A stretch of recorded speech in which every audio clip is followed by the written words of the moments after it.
यूट्यूबवर video upload करण्याचे 3 मार्ग आहेत. पण त्यापैकी कोणता मार्ग बरोबर आहे हे माहीत आहे का? व्हिडिओ अपलोड करताना कोणती सेटिंग केल्याने तुम्हाला जास्त व्ह्यूज येण्यासाठी मदत होते? हे सर्व पॉईंट आपण व्हिडिओमध्ये डिस्कस करणार आहोत.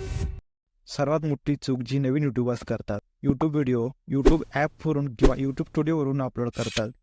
पण हे पूर्णच चुकीचं आहे असं नाही. काही इम्पॉर्टंट सेटिंग यामध्ये आपल्याला दिसत नाही. त्यामुळे व्हिडिओ लवकर ग्रो होत नाही. यूट्यूबवर व्हिडिओ अपलोड कसे करावे? तुम्ही क्रोमवर youtube.com सर्च करा आणि 3 डॉटला क्लिक करून डेस्कटॉप मोड ऑन करा. चॅनल लोगोला क्लिक करून यूट्यूब स्टुडिओवर लॉंग प्रेस करा आणि ओपन न्यू टॅबला क्लिक करा. वेगळ्या टॅबमध्ये स्टुडिओ ओपन होईल आणि राईट साईडला क्रिएट ऑप्शनवर क्लिक करून अपलोड व्हिडिओवर क्लिक करा. सिलेक्ट फाईलला क्लिक करून व्हिडिओ फाईल सिलेक्ट करा. व्हिडिओ अपलोड होण्यास स्टार्ट होईल. व्हिडिओ अपलोड करताना कोणती सेटिंग ऑफ किंवा ऑन करावे? तुम्हाला टायटल, टॅग, डिस्क्रिप्शनपेक्षा जास्त सेटिंग दिसू लागतील. यापैकी काही सेटिंग खूप इम्पॉर्टंट आहेत. क्रोमवरून व्हिडिओ अपलोड करताना तुम्हाला या छोट्या सेटिंग ऑफ किंवा ऑन करून तुमच्या व्ह्यूजमध्ये वाढ होऊ शकते. तुम्हाला खाली 2 ऑप्शन दिसत असतील. तुमचं चॅनल जर किड्स म्हणजे लहानपणासाठी असेल तर 1 नंबर ऑप्शन सिलेक्ट करा, नाहीतर 2 नंबरचा ऑप्शन सिलेक्ट असू द्या. खाली शो मोर ऑप्शनवर क्लिक करा. ऑटोमॅटिक चॅप्टर यामधील सर्व सेटिंग तुम्हाला अलाउ करून घ्यायचे आहे.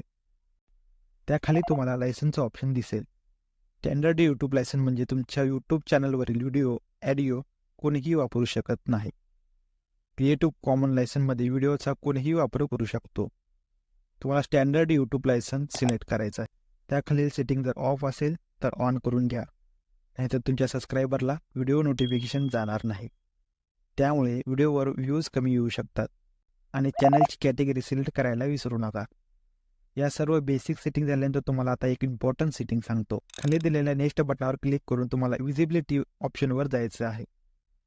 तुम्हाला या ऑप्शनमधील अनलिस्टेड सिलेक्ट करून व्हिडिओ अपलोड करायचा आहे. व्हिडिओ डायरेक्ट पब्लिश कधीच करायचा नाही.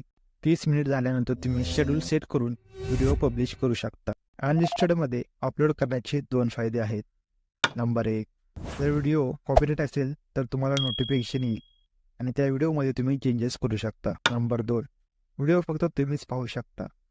तो व्हिडिओ कोणालाही दिसणार नाही. तुम्हाला जर व्हिडिओच्या खाली कमेंट पिन करायची असेल तर तुम्ही करू शकता.